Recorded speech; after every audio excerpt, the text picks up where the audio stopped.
Day 465. The beans are gone. The water is gone. I licked the inside of the tuna can yesterday until my tongue bled. That was my last meal. Hunger isn't just a feeling anymore. It's a voice. A loud, screaming voice in my head that drowns out the fear. I have no choice. Today is the day I leave the tomb. Today is the day I step back into the world of the dead.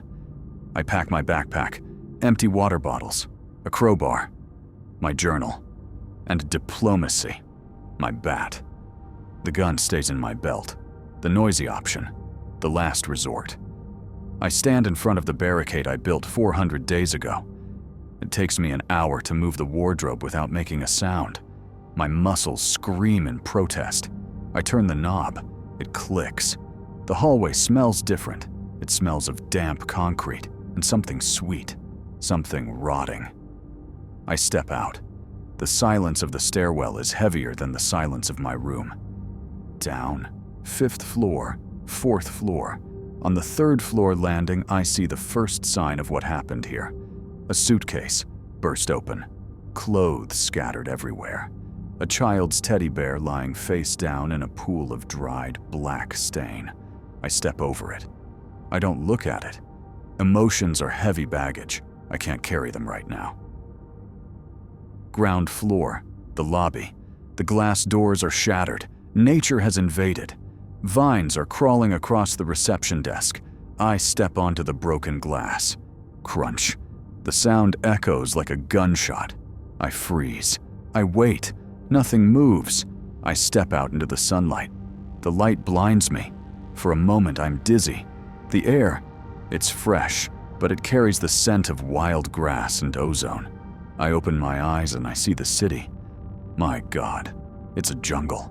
The asphalt is cracked, and tall grass is growing waist-high in the middle of the avenue. Cars are rusted skeletons. The skyscrapers look like ancient ruins. It is beautiful, and it is terrifying. I stick to the shadows. I move low, behind the line of cars. My destination is the Supermart 3 blocks away. 3 blocks. In the old world, a 5-minute walk. Now, it's a military operation. I see something in a car window. A skeleton sitting in the driver's seat, still wearing a seatbelt. A wedding ring loose on the finger bone. He died waiting for the traffic to clear. I keep moving. I hear a sound, a groan. I dive behind a dumpster. My heart is hammering against the concrete. I peek out. There, across the street, a hollow. It's a man, or it was. Tall, wearing a torn delivery uniform. Half of his face is missing. He is just standing there, swaying in the wind like a broken tree branch. He's dormant. I have to pass him. The wind is blowing towards me. Good. He can't smell me. I move. Soft steps, heel to toe, just like I practiced in the attic. I get closer.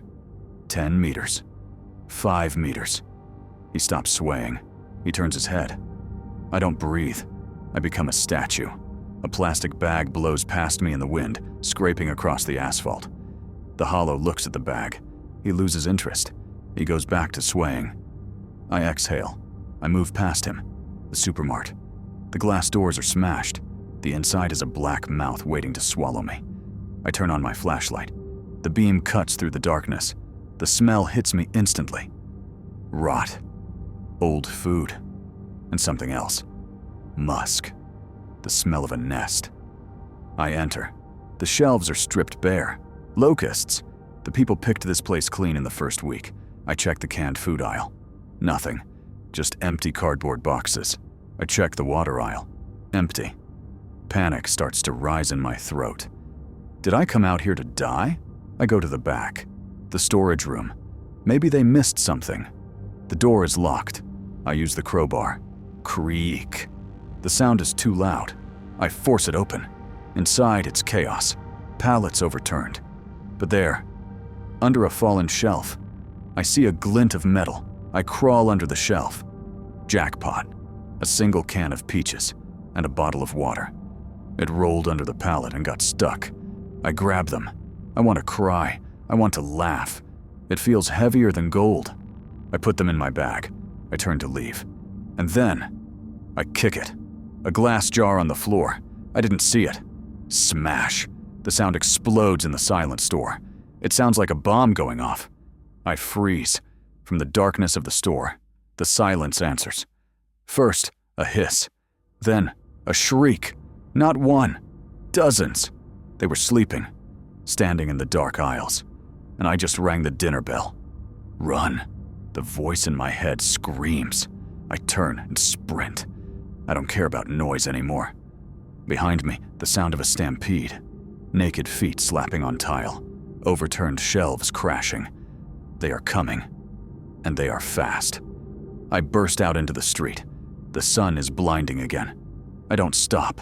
I hear them crashing through the glass behind me. I run towards an alleyway. I can't go back to the apartment. I'll lead them straight to my home. I have to lose them. I scramble up a fire escape ladder. I pull myself up just as a hand swipes at my boot. I climb, up to the roof of a low building. I collapse on the tar roof, gasping for air. My chest feels like it's going to explode. I look over the edge. The street below is filling up. Hundreds of them, swarming around the supermarket. I am alive. I have a can of peaches, but I'm not home. And the sun is starting to go down.